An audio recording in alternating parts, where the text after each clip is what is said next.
purpose of looking at the Sankey diagram or at any distribution of energy is to see whether it really makes sense to worry about renewable energy on site. Because if your power grid is supplying renewable energy, then perhaps in terms of ecology and building performance, it is less of a critical issue. On the other hand, if your electricity is coming from fossil fuels, then there's potentially a choice, an ethical choice about whether you prefer to how you supply it, and ultimately whether it's your building becomes a net zero energy building. I would like you to trace where the power is coming from. I just want to show you an example. So this is past student work.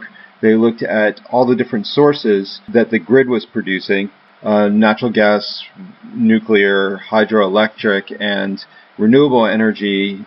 In some respects, hydroelectric can be considered renewable.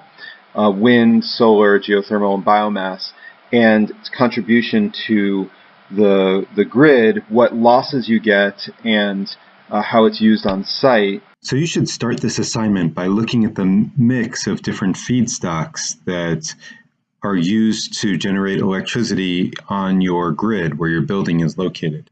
I've included a link to this IEA Sankey diagram, which is available for many countries of the world. I really encourage you to look at even more local information if you have it.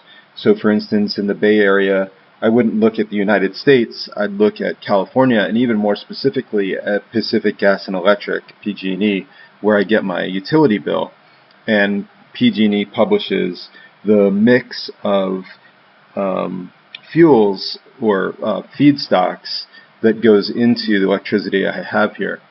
However, if you can't find that local information, or even in addition to that local information, the countrywide information is pretty interesting to look at. For instance, if we look at China here, you can see immediately that most of the production of energy is coming from coal, and that if you look at where that's going into industry, transport, other and non-energy uses, much of the electricity is going into industry and other.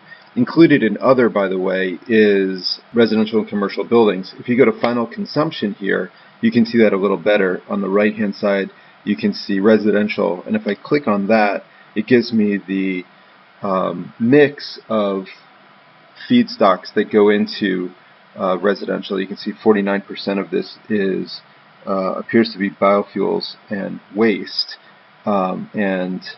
which is very interesting to see here. That's kind of a surprise. 13% is coal, 15% is electricity.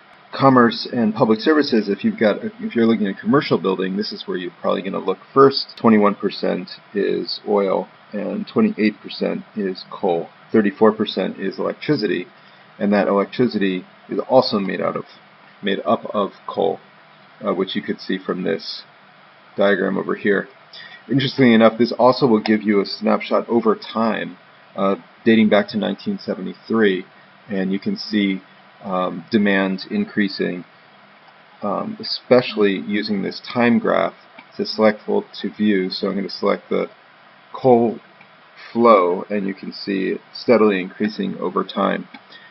Similarly, if you look at geothermal, there's basically none reported until about 1994, and then it's been increasing ever since.